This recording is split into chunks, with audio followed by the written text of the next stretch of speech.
All right, we are back with another episode of On the D-Low. This is episode 149, and Kara, not Kara, is going to be my guest today. You are my second guest of the year, so welcome to 2025. Well, thank you for having me. Yeah, and this is exciting because I've never really broken bread with you. I've never had coffee with you. I saw you speak at an event that I was speaking at, and it just resonated. And I just wanted to reach out, and you were so gracious enough to actually respond and probably do your background check on me, be like, dude, I don't think he's a serial killer, so cool, we'll go on the podcast, blah, blah, blah. And now you're here, so thank you. Absolutely. No, thank you. I appreciate the invitation. Yeah. Where I saw you at was a thing called, what's it called, the Unicorn Conference? Or Unicorn Universe. Unicorn Universe, yes. And what was it that you were attracted to go and speak there for? Well, one of the things I like about unicorns in general for a group of people that really are focused on being unique in whatever way that is. So whether you're unique as a artist or you're unique in business, whatever that uniqueness is, they really like to emphasize it and highlight it. And so there's always, of course, that natural part of being a woman in finance that makes me unique by default. But the way in which I got there was the reason why they asked me to go on stage. And so having the chance to talk about that was pretty unique in and of itself. And that's what brought me to the conference. That's cool. That really, that resonates. That tracks, as they say in tech. I just bought a website company. I'm learning all these tech terms like, yo, dude, that tracks, bro. It's like a blockchain. Yeah, like that. Yes. So this is great. I'm glad that you're in here. We'll talk a little bit about finance, but first I'll kind of get into your personal story. So you were mentioning you're from Colorado, or? Yes, I am. Okay, and born there, and then you came down here. Is that? That's it. That's exactly right. Yeah, born and raised in Colorado, and figured out that there were other places in the country that were beautiful and I would enjoy. And that's how I ended up in Arizona. You don't have to shovel sunshine. No, it's amazing. No more freezing days. Yeah. No more ice cold mornings. You know, I would much rather be in the sunshine all day. Yeah, Colorado has its perks. I mean, I would assume summertime is probably beautiful there, right? Oh, absolutely. Yeah. I would say Colorado is beautiful all year round. Yeah. It's just a matter of preference. You know, it's a place of 4 seasons, and we like to say you get 4 seasons in a day. Right. Arizona's not quite like that. No, it's not at all. How did, when you came down here, what age were you at? 30. 30, okay. And what was the antithesis that brought you down here besides the weather? Oh, man. Well, of course, weather is always the easy one, the palm trees, the sunshine. But I actually have been on a consistent journey every 10 years. So when I was 10 years old, my mom was giving me a wisdom lesson about looking at my future. And so she gave me guidance on looking at myself as 20. So at 10, I looked at myself from the perspective of who do I want to be when I turn 20? And the same thing occurred again when I was 20. I thought about who do I want to be when I'm 30? And at 30, I did the same thing again, projecting at who do I want to be by 40. Interesting. And so the reason behind that is because I was trained, or I was given the wisdom of understanding that we can do a lot in a decade as long as we plan for the decade. Yeah. And for someone like myself, I looked at my life and I was on track. I was exactly where I envisioned myself to be, doing exactly what I had envisioned to experience. And at that point, I realized that there were certain areas of my life that I still had yet to uncover. And in order to do that, it required a major change outside of the comfort zone in a way I'd never done before. And although I'd traveled and I'd explored and I'd been on vacations and weekend getaways, nothing actually was the same as physically relocating. Yeah. So I went on a journey. What I knew is there had to be sunshine, there had to be palm trees, and it had to be different. So of course, naturally, I went to California. Yeah. Showed up there, explored it, loved it. There were so many great things about it. And then I saw the taxes and the reality and $5 for an apple. And I was like, no. Being in finance, you're like, I'm not doing this. I can't even do it. This is fundamentally wrong. Oh, that's hilarious. So I ended up going on more of an exploration. And I was called here in a lot of different ways, which was really weird. Yeah. Primarily because I didn't know anyone here at the time. or I didn't know that I knew people So here. you just came here a la carte by yourself, I came all by myself. Yeah. And what, when you say been called by, is this a calling through, like envisioning, through meditation, through downloading, whatever it may be? Absolutely, yeah. So I have a great relationship with God. Cool. And I also meditate at the same time. So a lot of the ways that God speaks to me is through visions, through dreams, and then through other people. So it was confirmed to me a couple of different ways without saying anything to anyone. Yeah. And then the day that I decided to book the flight and actually go to Arizona, I told God, I said, listen, if this is the place, you need to make it abundantly clear because this is my life here. Yeah. And I am not making a mistake, right? So the day it happened, it was like a scene from the movie. I mean, you can't make this up. I actually wrote it down because of how profound it was. But ironically, I had been traveling consistently for a decade at that point. In fact, part of my career included travel regularly. Right. So I would be what you would consider an expert at travel, especially at that particular airport. And you end up at Phoenix. I know. Go figure.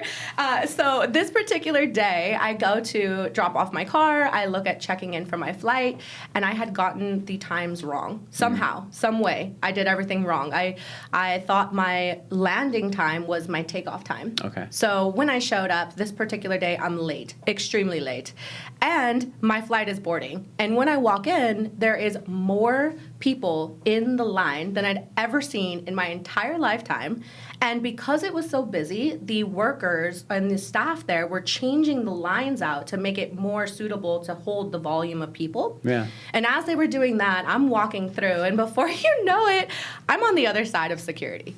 So I look back and I'm like, was this the parting of the Red Sea? Like, Right, what right, was that? yeah. But at this point, I'm already late. I've already missed my flight. But in my mind, I think, okay, well, I'm just going through. Don't tell this to DIA. But I went through. I ended up at the gate. Doors already closed. Yeah. Obviously, they're getting ready to take off. I'm casually walking.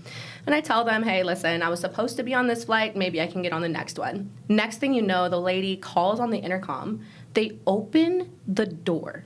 Okay, this is a shut door. The flight was supposed to be off the ground already. Yeah. And now they're opening the door. And she's telling me that they apologize because they gave my seat away. So they have to upgrade me to first class. What? And I'm like, okay, God. I guess when I need to test you more often. Wow.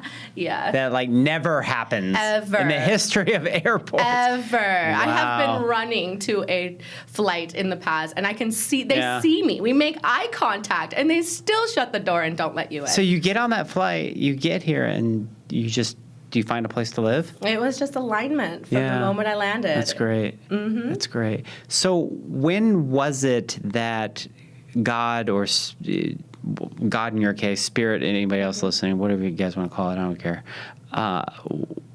gave you the, let's just say, gave you the notion that finance was going to be your path? I always was interested in finance, but that is because I came from a place of poverty. So when you grow up in poverty, there is a clear distinction of what's missing. And as a child, that clear distinction isn't always as mature, but it's obvious that it's obviously money. You know, these people have money, we didn't have money. So to me, that became my obsession, is figuring out money. You know, what is money? How does money work? How do they have more money? How do I multiply money? So from the time I was a child, I was obsessed with it and every single thing about it. And I was a little entrepreneur as a child. You know, as a kid, I had my own little lawn mowing business or selling cookies or whatever I needed to do. But it was never for the purpose of mowing lawns. It was always for the purpose of getting enough money so that I could hire someone else to do it.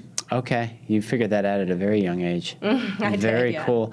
And poor is all relative. So are we talking about like cans of beans and rice and just like, Yeah. Oh, yeah, absolutely. Like I grew up with a single mom. Okay. And it was just her and I. Okay.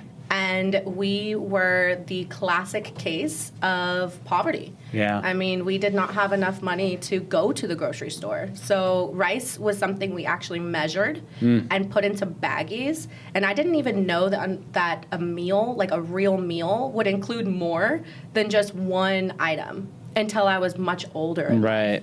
So that's a level of poverty. You just try not to starve at this point. I mean, I didn't know that though, you know? Yeah, right, yeah. I thought that was normal, okay. you know? I'm like, we have our rice today, you know? Tomorrow we get beans, you know? Right. It was like that. And you probably, and my assumption is based on your age now, I mean, there was no social media. There was no looking online. Right. There was no internet really to see what, you could only see what was physically, around you. Yeah, exactly. Wow. So I could see that we lived one way, and I could see out the window of the bus that there were cars out there. I just didn't know how to get the cars out there.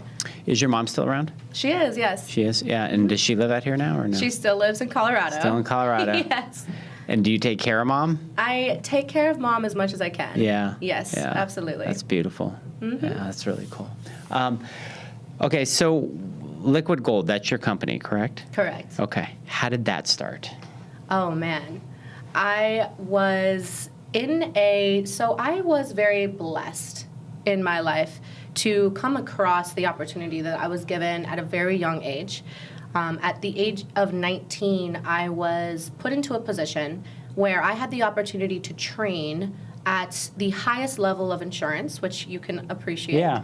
And for the purpose of being groomed into a CEO of an insurance company. Okay. And this was commercial insurance? This would be commercial insurance. It can be private insurance. It was more or less the actual institution of insurance as a whole. Gotcha. Okay. So the background of where does the money go? How does the money stay protected? What is reinsurance? Things of that nature. Yeah. That's the training that I was put on. But it started at year number 1, and then it progressively grew. So over the period of multiple years, I was given the choice of either choosing to join into the corporate world or going off on my own and starting my own company. Yeah. So I rolled the dice and I decided to have my own company. And I named it Liquid Gold specifically because I, of course, prayed about it, meditated on it. There wasn't a ChatGPT to ask questions at that time. No. But at that stage, what motivated me was that I knew that commodities were very valuable. And I also knew that gold is the ultimate highest level of assets that exist. And my goal was to create liquidity for people that had assets. So liquid gold. I like it. That's brilliant. Actually, that's really brilliant. How long have you had this company now? Liquid gold originated in 2017. Okay. I would assume you've had all sorts of different types of like deals and transactions and relationships that have come, through business and everything. What are some of the, let's just say, highlights of your career so far of people that you've been able to help? That's a good question. There was a woman that owns a adult daycare center. Okay. And she was a referral to me in order to help her staff, because her staff at the time were doing their best to serve and to be good employees, but they were missing out on basics and some of their necessities. But her budget was limited in being able to offer those choices to her. And so at this stage of my journey, I was specializing in companies, and I was looking at their full financial picture, being able to provide them with different solutions so that they can leverage dollars better, to retain, to attract, to actually encourage high-quality employees to stay with them for the purpose of growth. Okay. So she comes into my journey, and I was able to create an entire program, not just for one location, but to allow her to expand into multiple other locations, which was great. That was what I did. But the reason why she comes to mind is because of the relationship that was created as a result. Yeah. And I was so inspired by her. Yeah. As much as I thought I was doing big things, this woman was doing big things. And she was also a woman entrepreneur. She was a little further down the path than I was. And I looked at her almost like a big sister in a ways. And being able to help someone that you really respect in that way just felt really good. Especially for a business like that is a necessity, has people get older, and now my parents are getting older, and before it was my grandparent, and you see all that, and then you see somebody that wants to do good things for people and grow their business in that aspect, because there's not a lot of people that want to take that on, you know?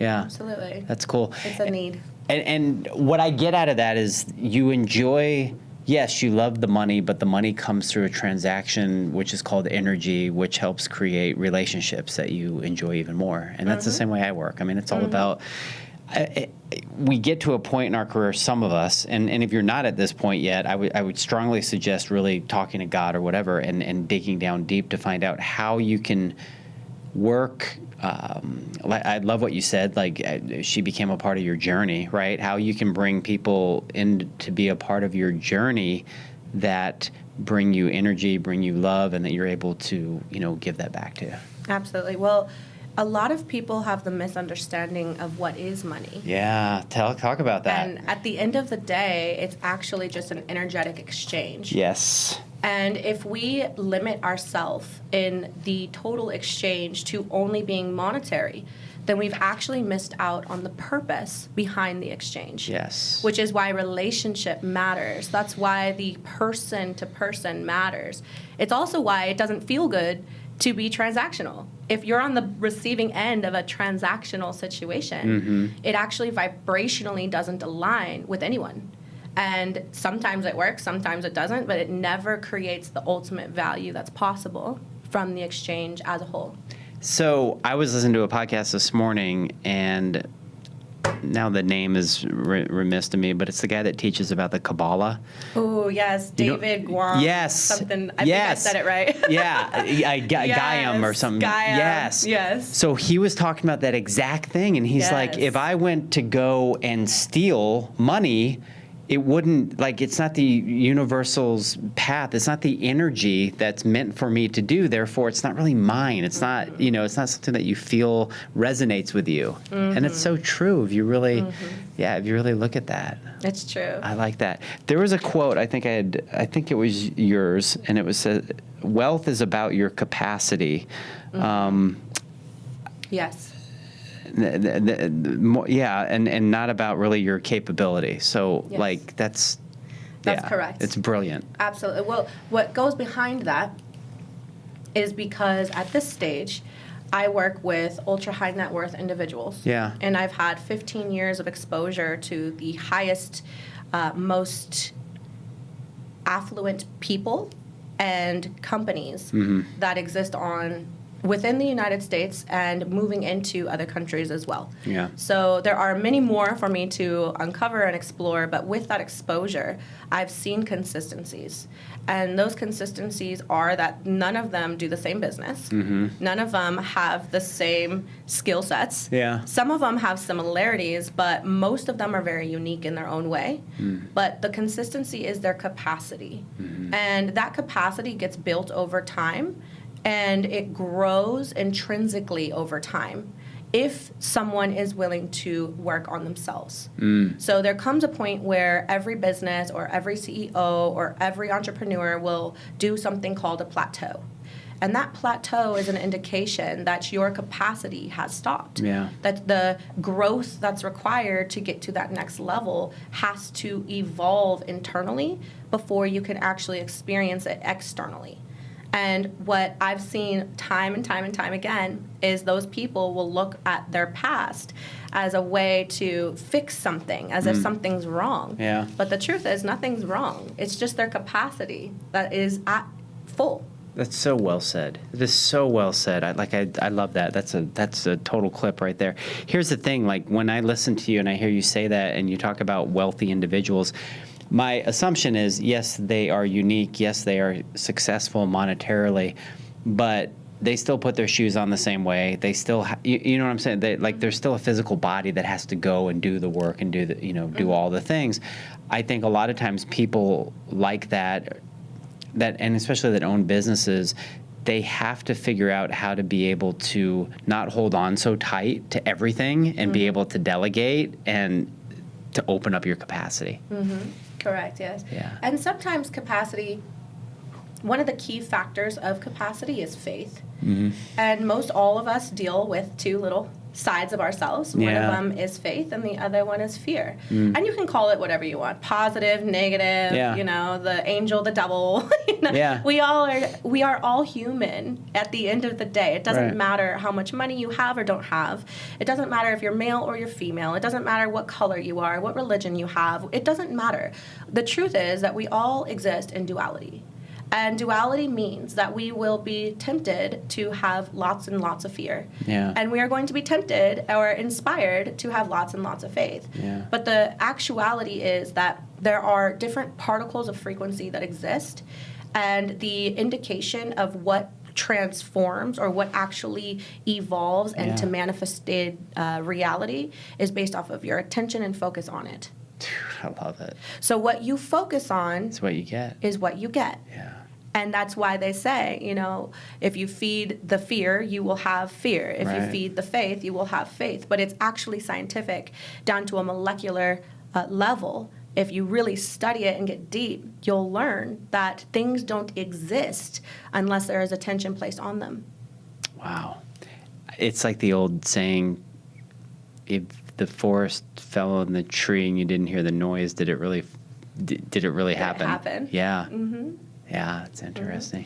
Exactly. I you know, one of the other things that I had heard that kind of lends to that is there was, when 9/11 happened, I just kind of remember the story. I don't know how true it is or what it is, but even if it's a false story, think about it. There were people that were like on an island somewhere, no TVs, no radio, no nothing. They're just on an island.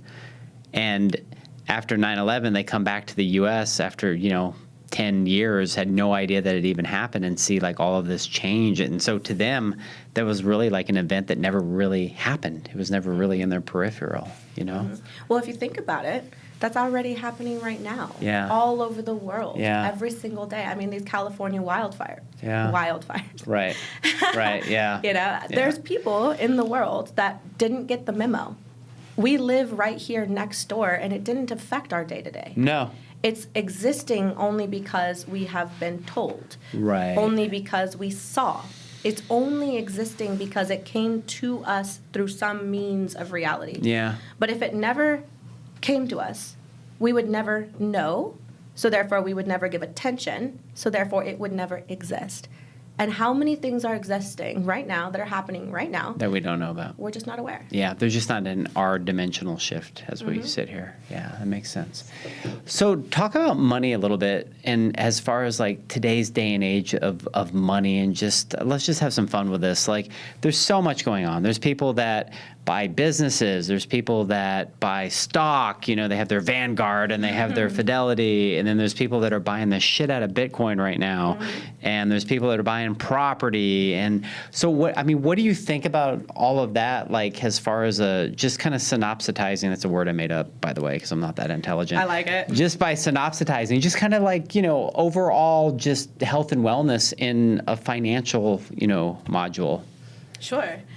Well, I don't think there's one thing better than another. Yeah. I don't see that, the stock market is not as good as real estate, or real estate is better than Bitcoin, or Bitcoin is only a fad. I mean, I've heard all these things. They all exist, yes. But what matters at the end of the day is, what do you understand? And that is what you do. Yeah. If you have no understanding of Bitcoin, if you have no understanding of crypto, then maybe that's not the best route for you to go. And if you only understand one arena, then maybe if you really want to grow, the best next step is not making an investment in the physical asset or into the actual market, but maybe make an investment into education. Educate yourself, elevate your knowledge and understanding. And from there, you can make wise decisions around how you want your portfolio to grow. Because everyone has different goals. Yeah. And there are really different benefits that come from each one of them if you know how to find them. And layering is always going to be better than a single one shot. So expanding your knowledge is going to be most important than saying one thing over another. You can never stop learning. Do you like gold? Of course. Yeah. My favorite. Your favorite, yeah. Is gold still worth something nowadays? Oh, huh? It is the number one, absolutely. And if you continue to watch as this presidency unfolds. Yeah. You will see how it is going to be utilized. Very interesting. This will be exciting. It's exciting times, isn't it? It really is. Kind of, yeah, turning over a new leaf. To say the least. Yeah, or rock or whatever. The bold. So your personal habits, like what motivates you every day as far as, do you get up and pray, eat breakfast, walk a dog if you have one, exercise? Like what are your daily habits? Yes, absolutely. So I focus very intensely on the programming and the reprogramming of my subconscious. Okay. So in the first few minutes of waking up, I am in the habit of playing a specific affirmation. And these affirmations are the same affirmations every single morning until I'm at a point where I'm ready to make a change. Okay. So those are the first things that I do. The moment that I open my eyes, I'm on programmed alert to just play these affirmations and take full advantage for the first 5 minutes or so of really that theta state. And after that, I generally am going to exercise both my mind and my body. So I have a beautiful path outside of my home, and I walk by the water. Love it. And that's something that's really important to me. Yeah. The water makes a difference for me. Everyone's a little bit of course. different. On the mountains. See, that's what I mean. Everyone's a little different, but the physical movement of my body is so required. Yes. It just activates my mind. It gets me in a mood. It's great. I will then typically take, depending on the day, I'll take anywhere between 10 to 15 minutes to visualize how I envision the day going. Not in terms of a control standpoint, not saying this will happen, that will happen, but looking at it from the lens of it already, I'm on the other side of the day. Right. So in the beginning of my day, I envision how I will feel at the end of the day. I like it. And I place intentions for the day that aren't specific to any particular thing, but they're general. So, for example, I am intending on showing up as my most authentic self. And I am intending on learning something new today that is unexpected from someone unexpected. Yeah, that's cool. That's really cool. And every day, I'm sure it's just an amazing adventure for you, right? That's the idea. Yeah, you wake up. I mean, for me, I just wake up. I'm so excited, just like that dog. There's like, okay, where we go? Of course, my dog goes on a walk for me with me first thing in the morning, and it's that movement. You get that movement in first thing, and it's great. So it's game changer. I did not always do this. Yeah. Until I came to Arizona, I didn't know that was a thing. Right. I'm from a place where it's cold outside, Right. right? So that wasn't my thing. But coming to Arizona, that's something I can now do, and oh my goodness, it's been great. That's really cool. Before I get into some rapid fire questions, tell us a little bit more about Liquid Gold. What are the types of clients that you're looking for, the things that you like to do, and all that sort of stuff? Absolutely. So Liquid Gold is a private money firm. Okay. It is designed primarily to provide options for large-scale projects that are at a $100 million mark or higher, as well as we participate in what's called commodity as well as bank-level trades. Okay. So essentially in English, what that means is we deal with oil, we deal with gold, and we deal with assets. Okay. And as a result of that, we have the ability to continue providing capital and multiplying capital with our relationships and our networks of people all around us. That's really cool. Exciting. Wow. All right. Are you ready for some rapid fire? Let's go. Okay. Let me have some fun. Okay. Gucci or Louis Vuitton? Louis. Didn't hesitate on that one. Metallica or Madonna? Metallica. All right. Mm-hmm. You got your black on today. Mm-hmm. Crayons or markers? Ooh. I might go crayon. Yeah. Go old school. Let's go Crayola. Yeah. Did you have coloring book? Of course. Yeah. I had the big crayons too, with the little sharpener in the back. Just that's so much fun. Yes. Breath work or a sound bath? Sound bath. Okay. Have you done some out here? I have, Yeah. yes. I hosted a sound bath at my home. Oh, very actually. cool. Yeah. Yeah, I'd never done that before. Shaman led, totally random. Wow. I'm telling you, it was great. It was great. I love them. I just did breath work individually for the first time a couple weeks ago.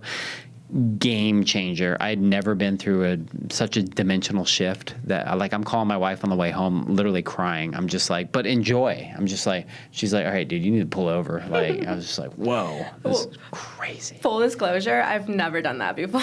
Yeah. So maybe I would like that better. I just haven't exposed myself to I'll it. have to send you my breathwork lady. She's amazing. Deal. Tacos or barbecue? Tacos. All right. Tacos, come on, I'm a Latina. Latina. Okay. Venus or Mars? Ooh. I kind of like Venus. Okay. Yeah, that's it. Well, Venus is more of the female, I think, alignment of energy. So makes sense. Makes sense. Moon or sun? The moon. Yeah. Yeah. My astrologer told me that the moon is my buddy. Oh, yeah. I'm a moon child. Yeah. When were you born? July 20th. July 20th. Okay. Cool. Yeah. Toyota or Mercedes? Mercedes. Nah. That's not even fair. I think you already answered this. Really, the answer is gold, but I'm going to ask you, Bitcoin or the stock market? Ooh. Well, this is not financial advice. Nope, no financial advice. But don't be an idiot, people. But, if I was spending an extra $100 million, it would go to Bitcoin all day long. Yeah. But not because of the reasons you may think. It is not because I think the money is going to increase or that Bitcoin value is going to grow. It is because there are trades that can be conducted as a result of owning Bitcoin, which is something that is well beyond the understanding of most people. Yeah. And essentially, you have the ability to multiply the value of your coins by owning them. That makes sense. Yeah. Well, let me ask you this. With all the turning of the leaf or this and that, is there any reality to taxes going away or getting lower here? I hope so. I really We all hope have that so. hope, don't we? Yes. I mean, I'm putting my time towards faith, Yeah. for sure. I do think I see taxes as something that are very much so just a pain in the ass. And I think they're of the past. I think there's a way for us to get the money that we need to get through other means. Have you been watching any of the things that Trump is saying about tariffs? A little bit, yeah. I'm just too dumb to understand it. I'm just like, dude, do I got to pay my 60% taxes or not? Please no. Please no. And if Yeah. you're paying 60%, I've got a guy. No, I'm exaggerating, but I'm just it feels saying. like it, yeah. There are legal ways to not do that. Now, when it comes to this new initiative and what Trump is doing, and I Yeah. am not the expert, so don't come for me, but essentially the way that he's looking at this is he's wanting to give us as Americans Yeah. a much easier ability to live. And instead of imposing high taxes on us, that we can create that money instead by imposing tariffs. And so tariffs are essentially taxes to Yeah. other countries that are importing goods into our country. So what that does is it causes them to pay that fee. We no longer have to, and we benefit as a result, and the economy thrives. Sounds logical to me. That's the simple way of putting it. Yeah, okay. Great. No. Last question. Road trip or a cruise? Cruise, baby. Really? Yes, What's put your me on favorite the thing? water. Oh man, Yes. I never. My wife and I always joke. She's like, "You're never going on a boat, are you?" I said, "Hell no." You ever see the Titanic? That shit sank, bro. It sure did. The sharks ate everybody. Well, my question is, why are you going on a cruise in ice water? Like, I'm like, this is not the Bahamas. Why are you going to Like, cruise on we any turned water? wrong. Tsunami come and just eat that boat up. No, I'm not doing That's it, dude. true. That's true. Listen, weather patterns. I think you're safe for 5 days. I think 5 days you're good. Oh, because they can see. Yeah. You can see ahead. I think if you're like hammered enough and have enough seafood and you're like, oh, I don't care, I take me think out. that's the point. I'm pretty sure they have drinking passes. Yeah. Well, I don't drink anymore, so that's not going to help. Darn it. Awesome. Well, I so appreciate you coming in. I love the energy. So much great talking points and stuff like that. And I can't wait to share this with my world, Yes. my journey. So thank you for coming into my journey today. And we will put all of your information in show notes. God only knows, maybe there's 100 millionaire listening to this, and I do have friends, by the way. But we'll talk off camera here in a minute because I'm kind of interested. That being said, we'll put all that in show notes. Is there anything you want to say as far as people looking you up or finding you, or you just kind of... I'm glad to be here. You're I glad really to- do appreciate you Cool. for bringing me in Yeah. and making me a part of your journey today. And you're also a part of mine. Well, thank you. So thank you. Yes, awesome. Thank you, everybody, for listening. Please subscribe, share this podcast if you got some value out of it, and give it a 5-star. Don't be a lazy ass, as my business partner Jeremy Scott would say with our mastermind. And thank you again, and we'll talk to you later. Peace out.